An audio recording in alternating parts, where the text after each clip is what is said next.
Kemarin banyak dari kalangan Islam yang berduyun-duyung ke masjid meramaikan malam nisfu Sya'ban sambil membawa air mineral untuk didoakan. Ada yang baca surah Yasin 3 kali berjamaah dengan diniatkan untuk panjang umur, memperoleh rezeki dan mendapatkan husnul khatimah. Ada juga yang dilanjutkan dengan sholat sunnah. Apa hukum membaca surah Yasin 3 kali dan sholat nisfu Sya'ban? Lalu apa keistimewaan malam nisfu Sya'ban dan tuntunan apa yang disunnahkan? Ini banyak muslimin memang yang menyalahgunakan ya, dalil-dalil. Jadi mereka tidak memilah mana dalil yang sahih dan mana dalil yang lemah, apalagi hadis-hadis yang palsu. Hadis yang menjelaskan tentang masalah adanya solat di nisfu Sya'ban, solat secara khusus namanya solat nisfu Sya'ban itu tidak ada. Hadisnya palsu, maudhu' itu. Yang ada memang adalah fadilah mengerjakan solat malam di nisfu Sya'ban, solat tahajudnya. Solat tahajud seperti biasa, tapi khusus malam nisfu Sya'ban punya fadilah. Karena disebutkan dalam sebuah riwayat yang sahih bahwasanya Aisyah radhiyallahu anha pernah mendapatkan giliran nginapnya Nabi SAW di rumahnya. Terbangun tengah malam, dia melihat Nabi SAW tidak ada di sebelahnya.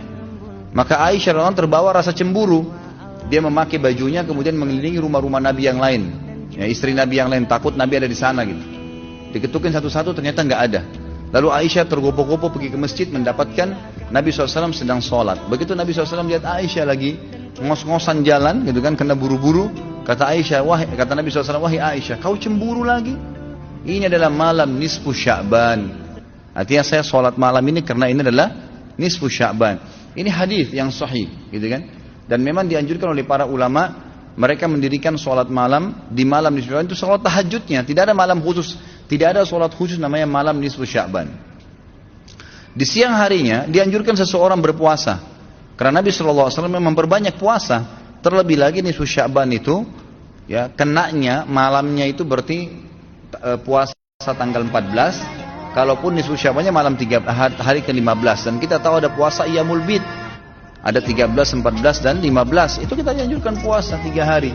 Kan gitu. Tapi tidak diniatkan khusus puasa nisfu Sya'ban. Khusus puasa itu. Karena memang secara umum Nabi SAW puasa sebulan penuh di bulan Sya'ban. Kalau masalah membaca surah Yasin ini tidak asing lagi kalau di Indonesia. Semua harus surah Yasin. Pindah rumah Yasin, orang mati Yasin, semua Yasin. Ditanya dalilnya, nggak ada dalil, gitu kan? Hanya karena surah Yasin dikatakan jantungnya Quran. Itu pun hadis yang lemah. Karena dalam sanadnya ada orang yang pendusta, gitu kan? Tapi ini diamalkan. Kalau kita mau mengaku pengikut Nabi Muhammad SAW yang murni, maka tidak mengamalkan apa yang tidak dicontohkan oleh Nabi SAW. Apalagi membawa air, kemudian secara khusus dibacakan atau dihidupkan dengan surah Yasin, belum pernah ada contoh. Belum pernah ada contoh. Allahu a'lam. Saya tidak menyalahkan ya. Yang menyalahkan ya, yang mau kerjakan itu silahkan, itu hak dia. Tapi saya pribadi menyarankan, apalagi jemaah yang ikut dengan pengajian saya atau yang mendengarkan ceramah kita, murnikan ibadah kembali kepada Nabi SAW. Nabi SAW tidak menghembuskan nafas terakhir kecuali sudah mengajarkan semua yang kita butuhkan. Jadi tidak perlu ditambah. Kalau kita tambah seperti kita sedang mengatakan, maaf Rasulullah saya lebih faham daripada anda. Nabi nggak pernah baca Yasin 3 kali di malam nisfu Sya'ban, nggak apa-apa kan, bagus. Loh, Nabi mu nggak pernah lakukan.